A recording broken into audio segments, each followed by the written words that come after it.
ஆனால் மக்கள் எல்லாம் சாட்சியாக இருக்கிறாங்க, வீடியோலும் பதிவு செய்யப்பட்டிருக்கு. இது குரான் என்று நான் குரானை எடுத்து காட்டினேன்னா, அதே மாதிரி சகோதரர் பிஜே அவர்கள் பேசும்போது ஓசைக்கு ஒத்து இருந்தா எழுத்தும் குரான்னு சொன்னாரா இல்லையா? சொன்னார். இப்போ நீங்கள் விளங்கிக்கோங்க யார் நல்லா தூங்கிட்டு இருக்கான்னு சொல்லி. அடுத்து இந்த இப்னு குத்தைபாவை சொன்னாங்க, அதுலேயும் தூங்கத்தான் செய்கிறாங்க. தெளிவாக நான் சொன்னேன்.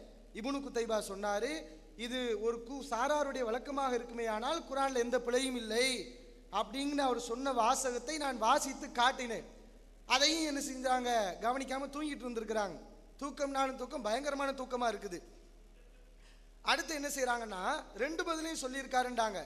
2 பதிலையும் சொன்னாரா இல்லையா? எழுத்தர் செஞ்ச தவறு என்று சொல்லியிருக்கிறாரா இல்லையா?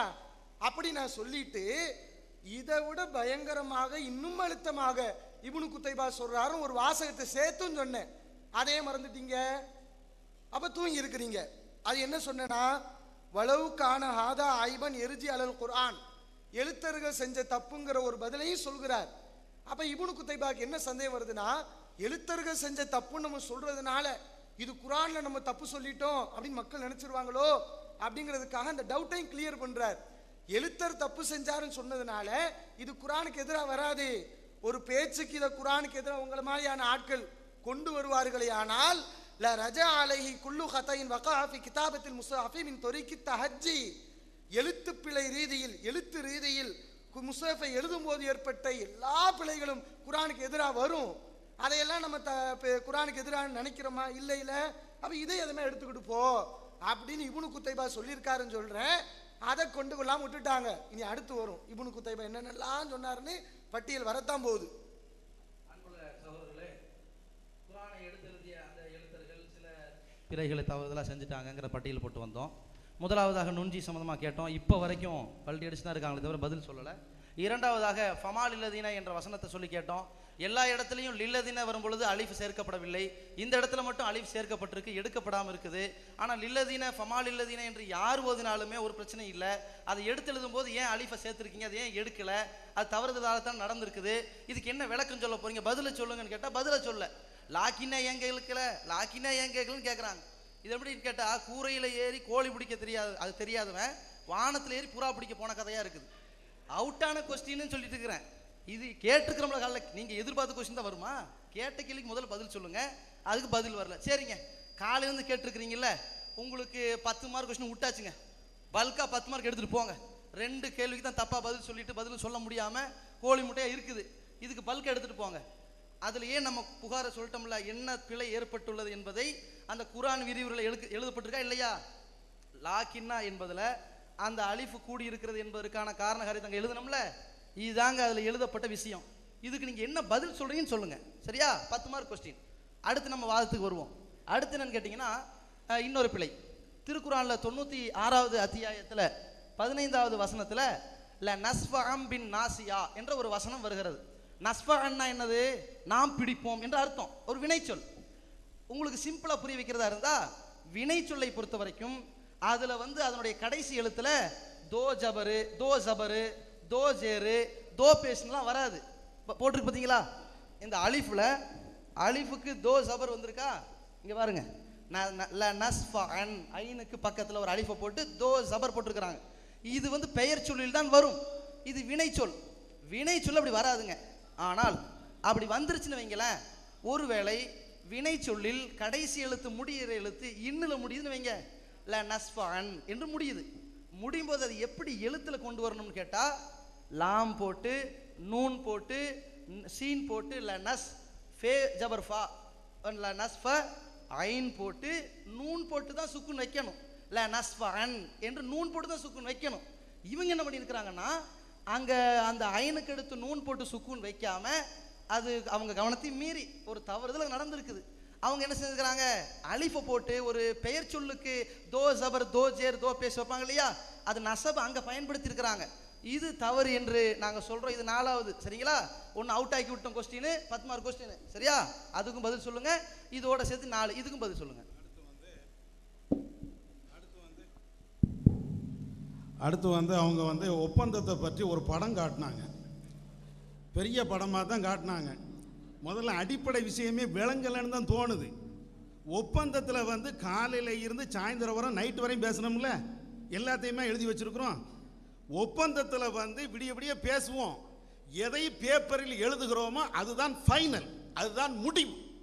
அப்படித்தான் நீங்களே எழுதி வச்சிருக்கிறீங்க. உங்களுடைய நிலைப்பாடுகளை எல்லாம் நீங்கள் எழுதியிருக்கிறீங்க. வேணா ஒரு சவால் விடுறேன், உங்களுடைய நிலைப்பாடு எழுதியிருக்கீங்கல்ல, இதை நம்ம பேசும்போது எங்கேயா பேசியிருக்கிறோமா? முடிஞ்சால் அதுக்கு ஒரு படத்தை போட்டு காட்டுங்க.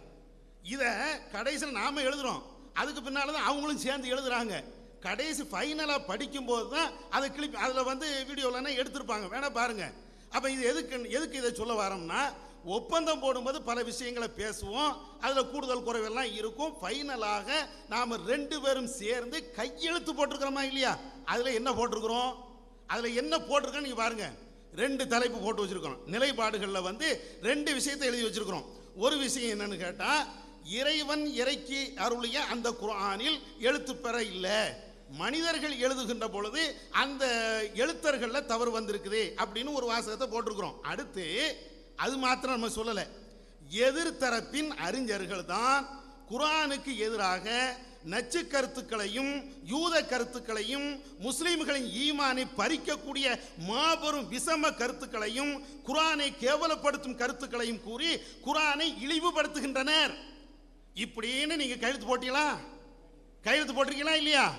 இதுல என்ன, இப்ப நாங்க சொல்லக்கூடிய அந்த சூரத்துல் ஃபாத்திஹா என்பதை மூத்திரத்தில் நெத்தியில எழுதணும்னு சொன்னது கேவலப்படுத்தக்கூடிய விஷயமா? தலைப்புக்கு அப்பாற்பட்ட விஷயமா இது? யார் சொன்னது தலைப்புக்கு அப்பாற்பட்ட விஷயம்? நீங்க தான் தெளிவா எழுதி வச்சிருக்கிறீங்களே. நாம 2 பேரும் சேர்ந்து ஒப்புக்கொண்ட ஒரு விஷயம் தானே. எதிர்த்தரப்பினர் அறிஞர்கள் தான் குர்ஆனுக்கு எதிராக இந்த கருத்தை வச்சிருக்கிறாங்க, இந்த மாதிரி சொல்றாங்க அப்படின்னு உங்க முன்னால படிச்சு வாசகத்தை சொல்லி அதுக்கு பின்னால கையெழுத்து போட்டீங்க. ஒரு சமயம் கையெழுத்து போடும்போது தூங்கிட்டீங்களோ தெரியல எனக்கு, அப்பவும் தூங்கி இருப்பீங்களோ? அப்ப நான் இன்னொன்னு கேட்கிறேன், என்னன்னு எனக்கு விளங்கல.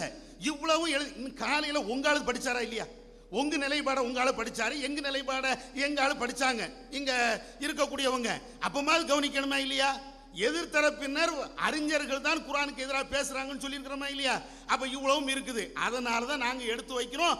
ஒரு காலத்திலையும் தலைப்புக்கு மாறி பேசுகின்ற அந்த விஷமத்தனமான செயல் எங்கள்கிட்ட கிடையாது, உங்கள்கிட்ட தான் இருக்கும். அடுத்து போடுறேன், தப்சீர் சாவி. இது மற்ற அறிஞர்கள் ஏற்றுக்கொள்ளக்கூடிய அந்த ஒரு தப்சீர்ல அவங்க என்ன எழுதுறாங்கன்னா, குர்ஆனை வந்து குர்ஆனை பார்த்து, அதாவது குர்ஆனை வந்து ஒரு ஆளு வெளிப்படையாக படிச்சு அதுல இருந்து சட்டத்தை எடுத்தார்னா அவர் காஃபிராவே மாறிடுவாராம். குர்ஆன் இருக்கலங்க, உலக மக்களுக்கு நேர் வழி காட்டக்கூடிய குர்ஆன் இருக்குல்ல, இந்த குர்ஆனை பார்த்து ஒரு ஆள் சட்டம் எடுத்தார்னா அவர் வந்து காஃபிராவே ஆயிடுவான் அப்படின்னு சொல்லி தப்சீர் சாவில எழுதியிருக்காங்க. எப்படி எழுதிருக்காங்க பாருங்களேன். லா யஜூசு தக்லீது மா அதல் மதாஹிபில் அர்பாத்தி. 4 மதுஹப் இருக்குல்ல, இது அல்லாத வேற எதையும் தக்லீது செய்யக்கூடாது, கண்மூடித்தனமாக பின்பற்றக்கூடாது. எதுவாக இருந்தாலும் வலவ் வாஃபக கௌல சஹாபதி, அந்த கருத்து, ஒரு கருத்தை நீங்க பின்பற்றுதீங்க, அந்த கருத்து சஹாபா கூடிய கூற்றுக்கு ஒத்ததாக இருந்தாலும் சரியே, வல் ஹதீஸ ஸஹீஹ, ஆதாரபூர்வமான ஹதீஸுக்கு ஒத்ததாக இருந்தாலும் சரியே, வல் ஆயத்த, குர்ஆனுக்கு ஒத்ததாக இருந்தாலும் சரி.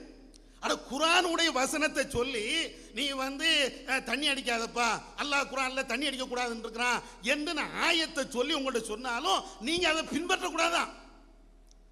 இது யாருடைய கருத்துங்க? இதுதானுங்க நஸ்ரானிகளுடைய கருத்து, இதுதானே யூதருடைய கருத்து. இந்த கருத்து உங்களுடைய அறிஞர்கள் சொல்லவில்லை என்று நீங்க சொல்லுங்க. அப்படி சொல்லி இருந்தா நாங்க வந்து தலைப்புக்கு அப்பாற்பட்டு பேசுறோம், நாங்க ஏத்துக்கிறோம். இது உங்களுடைய அறிஞருடைய கருத்தா இல்லையா? இல்லை, எங்களுக்கு இதுக்கு இது மட்டும் இல்லை, அதுக்கு அடுத்து சொல்றாங்க ஃபல் ஹாரிஜு அனில் மதாஹிபில் அர்பஅத்தி லாலுல் முதில்லுன். 4 மதுஹபை விட்டு வெளியேறி விட்டான் என்றால் அவன் வழிகேடன், வழிகெடுக்கக்கூடியவன். ஒருத்த மதுஹபை ஏத்துக்கலன்னு வைங்களேன், அவன் முஸ்லீமே இல்லையா, வழிகெடுக்கக்கூடியவன் அப்படிங்கிறாங்க. இது மாத்திரம் இல்லை, இன்னும் சொல்றாங்க அன்னல் அஹத பி லவாஹிரில் கிதாபி வ சுன்னா மின் உசூலில் குஃப்ரி. குர்ஆன் ஹதீஸ்ல இருந்து வெளிப்படையான சட்டங்களை எடுத்துக்கொள்வது அது குஃப்ர்ல கொண்டு போய் சேர்த்துரும், குஃப்ருடைய அடிப்படை விஷயத்துல கொண்டு போய் சேர்த்துரும். குர்ஆன் ஹதீஸை எடுத்து சொல்லி நீங்க தாவா பண்ணீங்கன்னா, குர்ஆன் ஹதீஸை எடுத்து சொல்லி நீங்க மற்ற விஷயங்களை நீங்க தடுத்தீங்கன்னா, அல்லது ஏவல் விலக்கல் உள்ள சட்டத்தை நீங்க எடுத்து சொன்னீங்கன்னா நீங்க அத்தனை பேருமே காஃபிர் ஆயிருவீங்களாம். நாங்க மட்டும் இல்ல, சுன்னத் ஜமாத்தை சார்ந்த நீங்களும் அப்படித்தான். ஒரு ஆயத்தை எடுத்து நீங்க பேசிட்டீங்கன்னு வைங்களேன், நீங்க காஃபிர். இப்படி நாங்க சொல்லல.